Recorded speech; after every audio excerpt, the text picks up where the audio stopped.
North Korea is suspected of conducting its fifth nuclear bomb test after a huge seismic shock was detected near the country's Pyongyang atomic site. Both the US and China recorded a 5.3 magnitude earthquake near the area. In South Korea, the Yonhap news agency described the quake as artificial after officials in Seoul said they believed it was highly likely the North had carried out its most powerful test to date. Reacting to the possible explosion, Japan's Prime Minister Shinzo Abe said, "If North Korea did carry out a nuclear test, it's something absolutely inadmissible. We need to and will strongly protest against their actions." In addition to a series of ballistic missile tests this year, Pyongyang conducted its fourth nuclear test in January. That resulted in tough new UN sanctions. Speculation has intensified recently that the North was preparing to conduct its fifth atomic test after the US blacklisted its leader Kim Jong-un in July for human rights abuses. But it's about a lot more than just crowd safety. The regional rivals, one Sunni, the other Shia, engaged in proxy battles in Iraq, Syria, Lebanon, Yemen, Bahrain, and more. It's about power, influence, and yes, religion. But why does it have to be so bitter? The war of words between Saudi Arabia and Iran is intensifying as Muslims from around the world gather for the annual Hajj pilgrimage. A clash stemming from the stampede that last year left hundreds dead, the worst disaster in Hajj history. An unofficial tally claims over 2,000 people lost their lives, although the Saudi government only admits to 769 deaths and has refused to release the details of its investigation. Iran is again calling for an apology. The government of Saudi Arabia must be held accountable for this incident. Unfortunately, this government has even refrained from a verbal apology to Muslims and Muslim countries. Ratcheting up the rhetoric, Saudi Arabia's most senior cleric has hit back, claiming that Iranians are not Muslims. We must understand they're not Muslims, and their enmity towards Muslims, especially the Sunnis, is very old. The two dominant Middle Eastern powers follow different branches of Islam, Shiite and Sunni, and vie for regional dominance. Around 60,000 Iranians took part in last year's Hajj, but the two sides could not agree arrangements for this year's pilgrimage, and Iranians have been barred from the event. The Hajj is a main pillar of Islam, a requirement for able-bodied Muslims to perform once in their lifetime. An estimated 2 million pilgrims took part in the journey last year. Now, the territorial dispute in the South China Sea has once again raised tension between the United States and China. We have a report on the latest war wars between the two global rivals. Addressing ASEAN members, Chinese Prime Minister Li Keqiang said that his country is ready to dispel interference in the South China Sea. In an apparent reference to U.S. military presence in the sensitive region, Li stressed that peace and stability can only be achieved if regional countries themselves deal with their problems. On Thursday, U.S. President Barack Obama stoked further tensions by speaking of a recent international tribunal ruling on the South China Sea. Obama said the Hague-based ruling, which rejected Beijing's claims over key parts of the sea, is binding. The situation in the South China Sea has long been a source of contention between Washington and Beijing. Analysts believe America, considering itself the biggest superpower, does not want a strong China. The United States does not want to see China become a sort of hegemonic power throughout Asia, and by taking advantage or working with the smaller states, they're hoping to hem them in to some extent. The United States is also said to be deliberately triggering tensions in the South China Sea in order to justify its military and political presence in the region. Turkish President Recep Tayyip Erdogan and Russia's Russian counterpart Vladimir Putin have agreed on the urgent need for a ceasefire in Syria. Ankara says it is hoping a ceasefire will be implemented in the northern Syrian city of Aleppo for the Feast of the Sacrifice, or Eid al-Adha, around September 12th. Turkish state news agency Anadolu said both leaders agreed to intensify efforts to this end. Meanwhile, Erdogan's spokesman Ibrahim Kalin said on Tuesday that the ceasefire could begin with a 48-hour truce and then be extended. This as the US and Russia failed to reach an agreement on Syria during the G20 summit in China. Spokesperson for the Russian government has criticized new sanctions imposed by the United States on Russia. Kremlin spokesperson Dmitry Peskov told reporters the sanctions are not consistent with talks over possible cooperation between Russia and the United States in other areas. On Wednesday, 11 Russian companies were added to the list of sanctions by the US Bureau of Industry and Security. The European Union and the United States imposed economic sanctions on Russia in 2014 following the conflict in Crimea. The U.S. and Ukraine have struck a deal to cooperate on military technology and improving the Ukrainian army. Pentagon Chief Ash Carter signed the agreement at a meeting with Ukrainian Defense Minister Stepan Poltorak in London. Carter described the accord as a, quote, highly important agreement aimed at helping further Ukraine's capabilities for defending its territory. Meanwhile, the Pentagon has named former CENTCOM commander and retired U.S. General John Abizaid as a senior defense advisor to Ukraine. Russia is opposed to close military ties between Kiev and NATO members, including the U.S. Moscow says such relations are part of the eastward expansion of the Western military alliance. The Kremlin believes NATO's expansion is aimed at encircling Russia. Israel's military has carried out airstrikes on Syrian army positions in Golan Heights. The attack comes after a rogue mortar shell from fighting between factions in Syria landed in Israeli-controlled Golan Heights. No casualties were reported. According to a spokesperson for the Israeli military, the Air Force targeted Syrian mortar launchers. The area is close to where fighting in Syria's civil war is taking place. There have been similar military retaliations in the past when there has been an overspill of fire into Israeli territory. Golan Heights is a strategic plateau captured by Israel from Syria in 1967 and annexed in 1981, a move which has not yet won international recognition. Israeli sources cited by Reuters news agency said that construction has begun on an underground barrier along a small stretch of Israel's boundary line with Gaza. In the past, Hamas militants have used underground tunnels to attack Israel. This Hamas spokesman says the Palestinian people and the resistance can overcome all the obstacles made by the occupation. The resistance is creative and advanced and doesn't care about the occupation's procedures. Still in the Middle East, the Palestinian High Court in Ramallah has suspended local elections that were scheduled for next month. The ruling was made after a dispute over party lists and the inability to hold the vote in East Jerusalem, which is annexed by Israel. And Interfax news agency reported Russia's foreign ministry said that the Palestinian president and Israeli prime minister had agreed in principle to meet in Moscow. No date was given for the meeting. Law enforcement nationwide is on heightened alert this morning for the potential threat of terror on American soil. A recent joint bulletin by the FBI and Homeland Security shows more than 75% of homegrown violent extremist attacks and disruptions over the past 12 months were focused on civilian targets. Morning, almost 15 years after 9/11, federal law enforcement officials have released this bulletin, which really highlights how much the threat from terrorists has evolved over the years. In this joint FBI-DHS bulletin obtained by CBS News, officials are once again warning that ISIS-inspired terrorists have shifted their focus to target attacks on civilian venues such as restaurants, theaters, and sports arenas, with less focus on law enforcement, military, and government facilities. Gail? First, running through the streets and randomly attacking. Police search for a mob of teens terrorizing a Brooklyn neighborhood. Under the darkness of this tree on a Bushwick sidewalk, a woman was targeted and attacked. Police sources say it was a group of teens who terrorized their victim, even threatened her with a gun. It's disgusting. Yvette Villafani lives nearby. Her network of surveillance cameras caught the mugging on September 5th around 11:30 at night on Evergreen Avenue.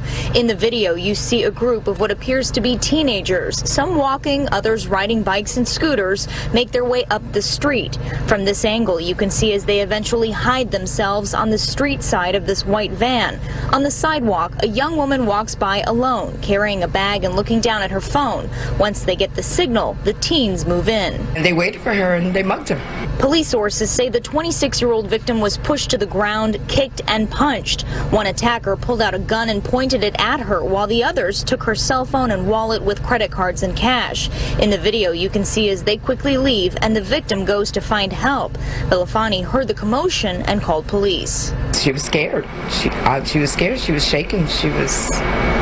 I feel sorry for her. The victim was so scared that she since posted this letter in her building, warning her neighbors of the violent sneak attack.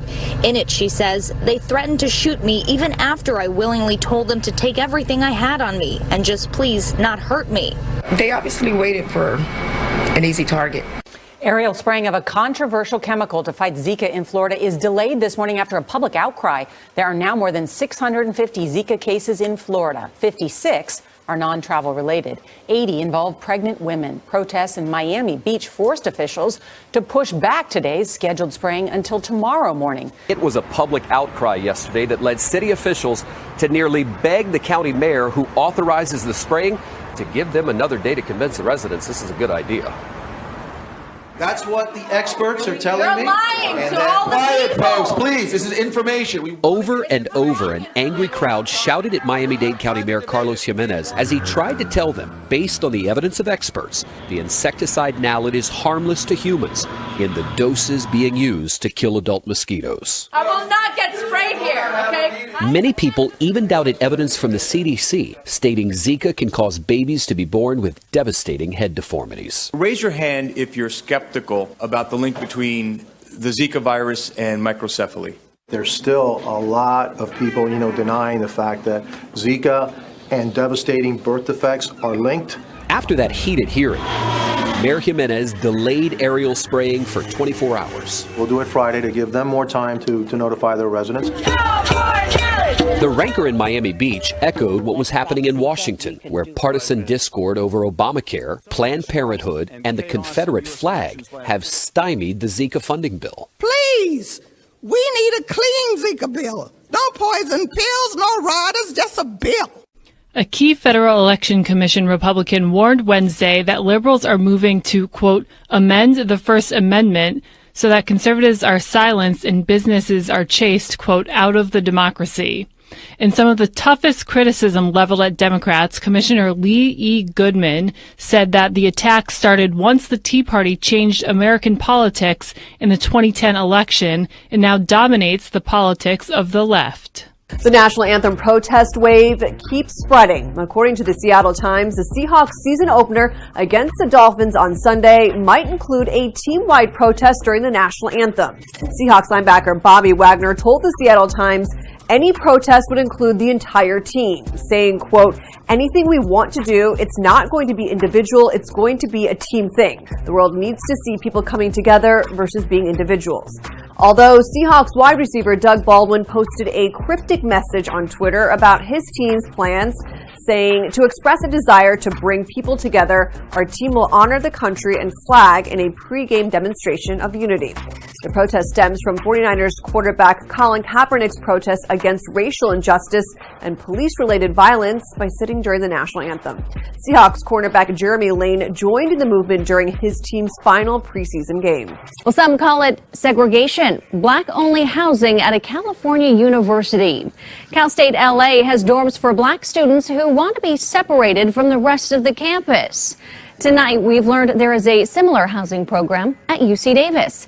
The black students who choose to live here at this African-American housing complex at UC Davis say this is the place they feel most connected and safe. But as we see more of these housing options pop up on campuses in the state and throughout the country, the question is this segregation? News of a new housing option at Cal State Los Angeles spreading quickly and generating criticism. What's next?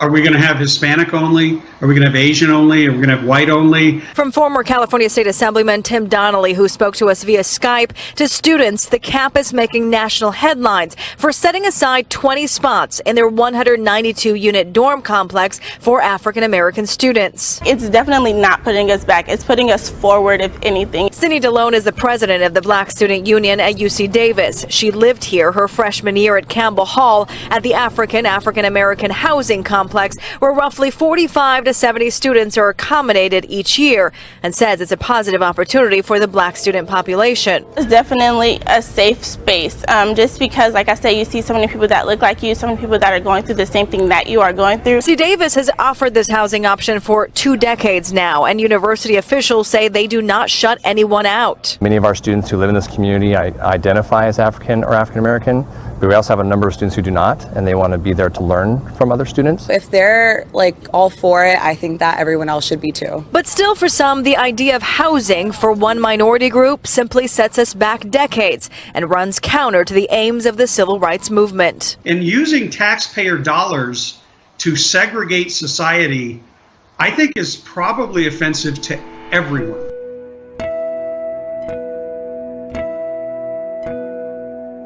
The student body president will begin the process of delivering menstruation products to all non-residential bathrooms on campus, including men's and gender-inclusive bathrooms. The reason for the initiative is to highlight that feminine hygiene products are not a luxury, they're a necessity. But why the need for including tampons in men's room as well? Nguyen's reasoning is based on the fact that not all people who menstruate are women. We wanted to set a tone of trans inclusivity, and not forget that they're an important part of the population, he said.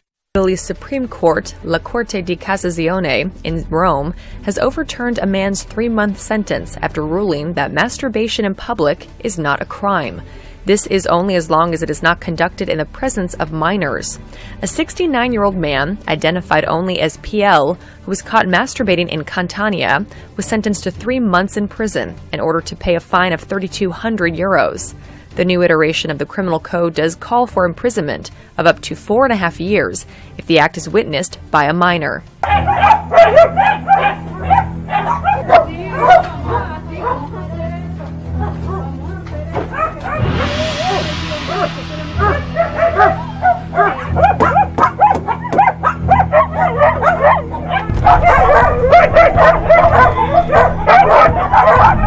Ha subido en lo que va de año, es impresionante, perros de raza, perros que se ve que son de familia.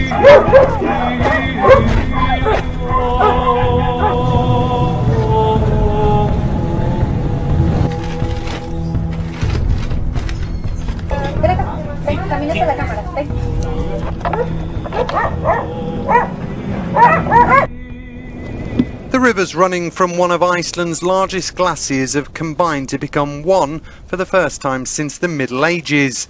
The rapid melting of ice in only a matter of a few weeks around Skeiðarárlög has resulted in drastic changes to the landscape. In 2009, one of the arteries from the glacier dried up. The other, Sulla, disappeared last month, resulting in all the melted water flowing into the last remaining river. Scientists have said they expect the glacier's rapid decline to continue over the coming years.